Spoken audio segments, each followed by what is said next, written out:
Discipline Manager 2018. So we've chosen to go with AG2 Lombardia. And what I'd forgotten is Bardet is in pretty good form here.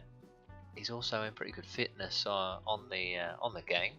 We've also got Matthias Frank and Matteo Monteguti looking in pretty good nick. Tony Galopin there as well to help out. Looking like a pretty good squad for the race.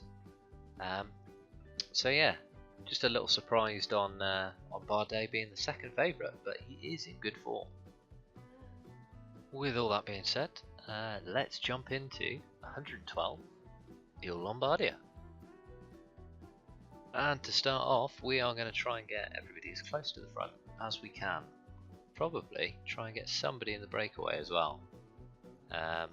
Probably somebody like Gastoa or maybe Dupont.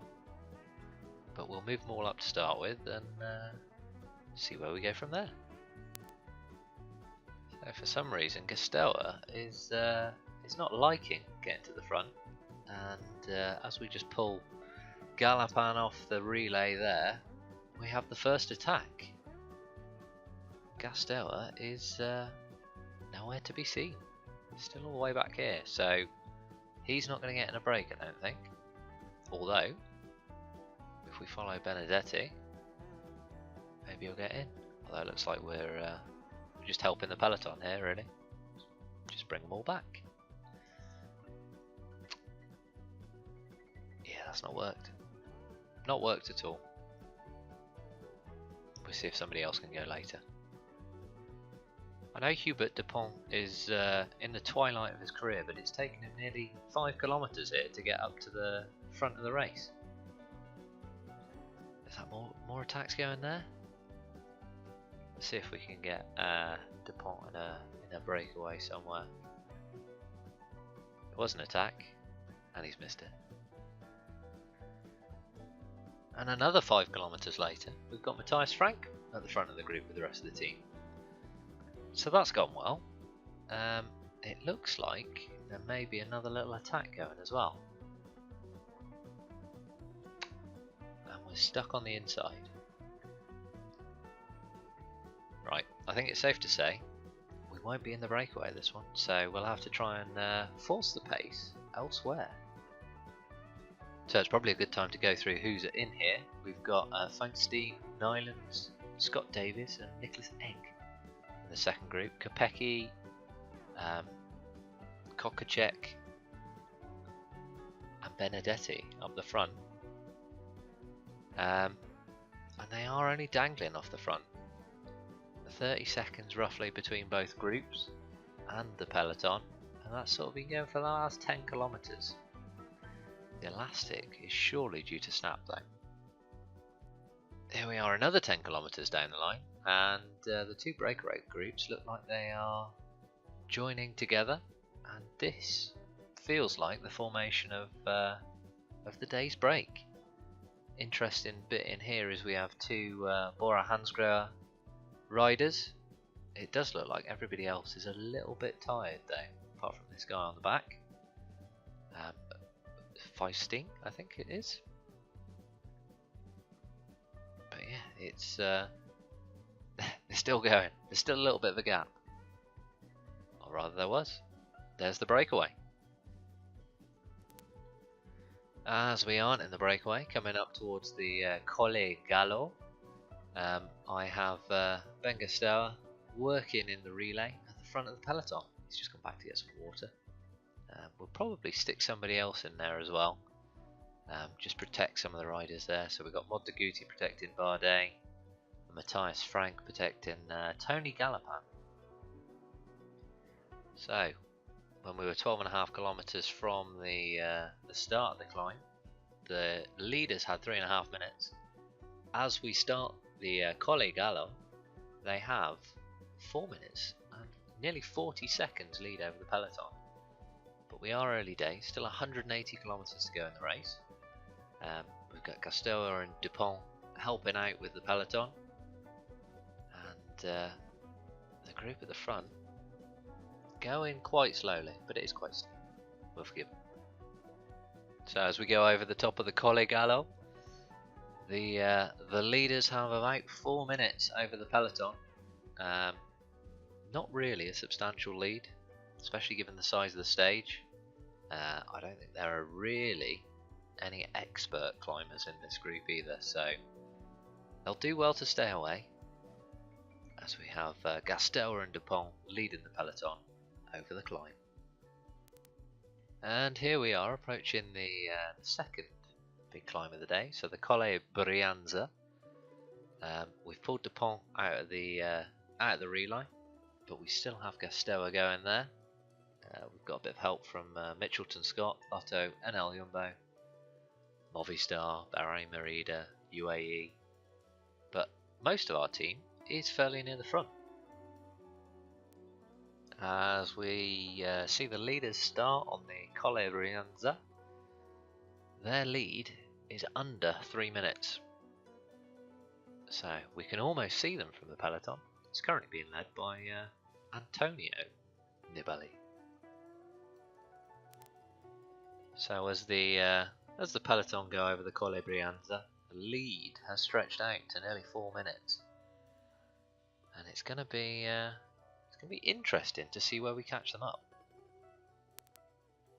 And on the flat again, we've closed that gap. It's down to 3 minutes, or under 3 minutes, and we are about 6 kilometers out from Valbrona. So I think this is where the peloton is really going to start to up the pace. In fact, we can already see that they've definitely upped the pace a little bit. The Valbrona has started, and they have just over 2 minutes now. I think it's going to be a matter of time, but I think they'll probably be alright until the next climb. They've lost another 30 seconds on the peloton now as we go over the top, and we're already preparing for the Madonna del Gisalo. But we've also got our first riders out the back, Boo and Schoenberger. Unfortunate for them, but they're definitely not going to be the last. Quickly approaching the bottom of the Madonna here, and the leaders have got about 1.5 minutes. It looks like it's about to crumble though. This peloton is in the mood to chase them down. And merely 1 kilometre into the climb, it's down to 1 minute, and it doesn't look like it's going to improve. We've got Gasteller trying to get up to the front there. We're just making sure our guys stay in the bunch so we can do something maybe over the next climb. I don't think Gasteller's going to get to the front, but I think he might be slightly better doing this than just trying to stay where he is. See how it goes. But that group is now only 30 seconds in front, and it looks like it's all over. There could be a little bit of respite over the top of this hill, but the breakaway has been caught. We are looking a little bit tired in a couple of our riders. Monteguti and Gasteller in particular look a bit used. Bardet and Galopin still in pretty good condition. Well, I've called that wrong. Just as we kick up on the second part of this climb, we can see that there's still 3 out front by half a second. We're going to try and see if we can use Charel to get our guys further up. As we've approached the top of the Madonna here, the breakaway is at last caught. They did well to stay out so long. Still slightly worried about the positioning of our team here. Bardet and Galopin in particular, a little bit further back than I'd like them, but hopefully we can get over this hill and do a little bit of recovery. And as we crest the Madonna there and make our way to the Comma di Somano, the groups are splitting up. We've lost Gasteller, which is unfortunate, and the lead group is only 63 at the minute. We're gonna see if we can get anybody else to push the pace as we as we look towards this next climb.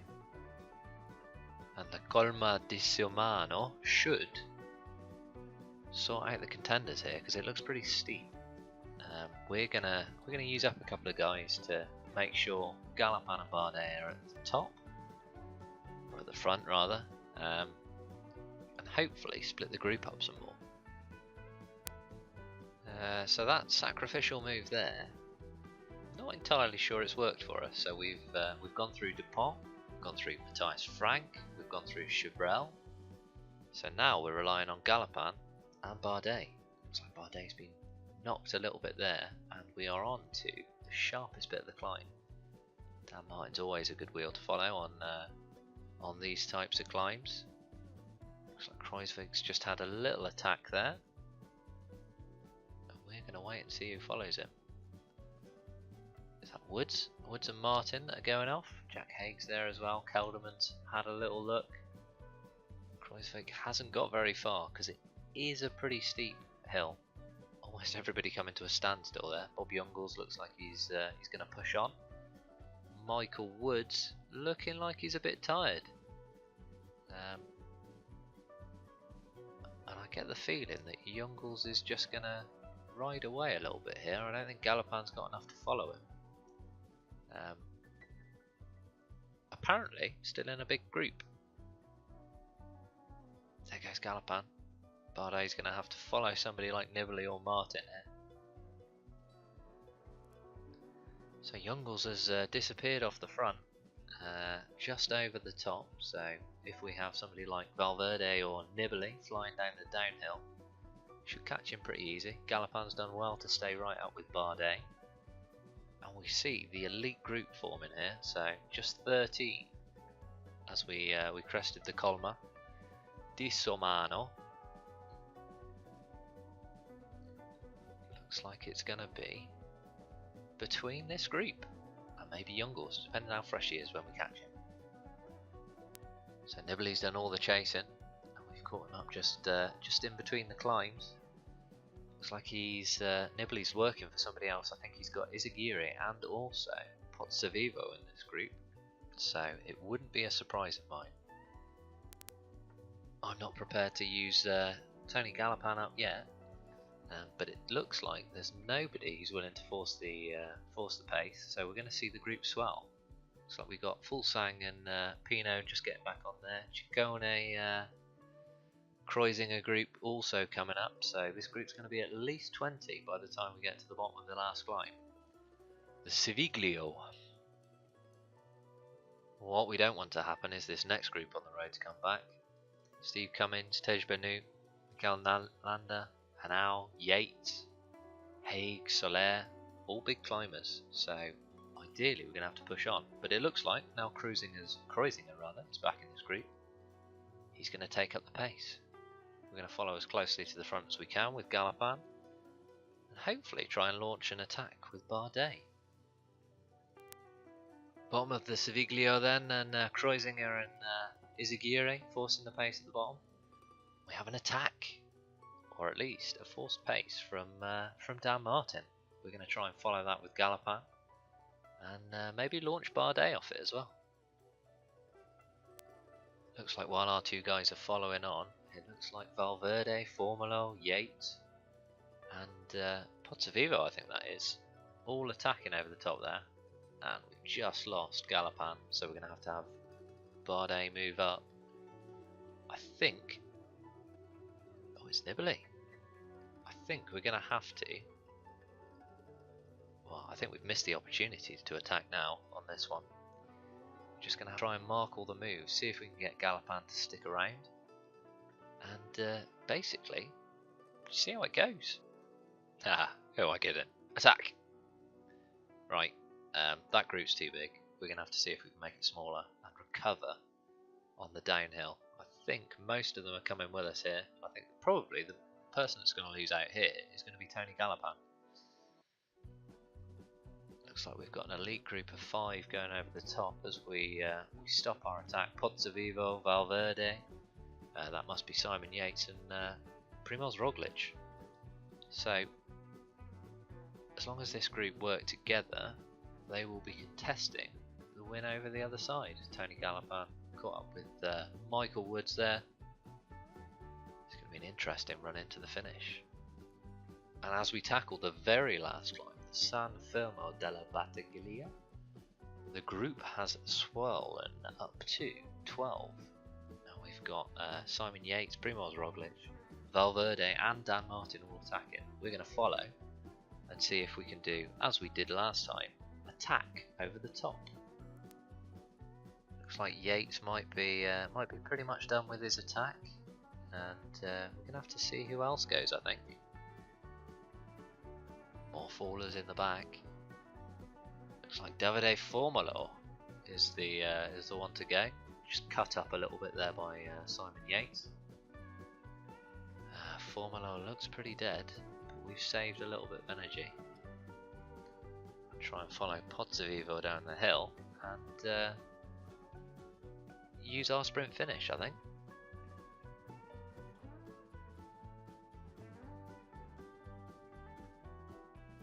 As I've recovered nicely, I'm going to try and attack at the 1.5 point.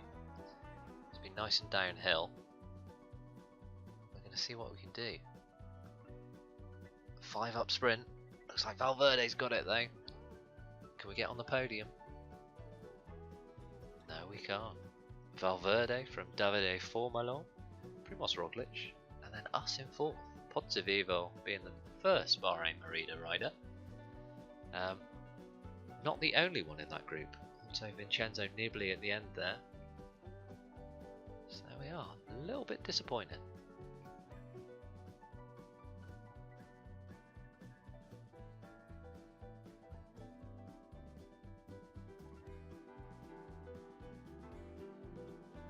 Confirmation of that top 10 then. Valverde, Formolo, Roglic, Bardet, Pozzovivo, Yates, Martin, Moscon, Jungels and Uran.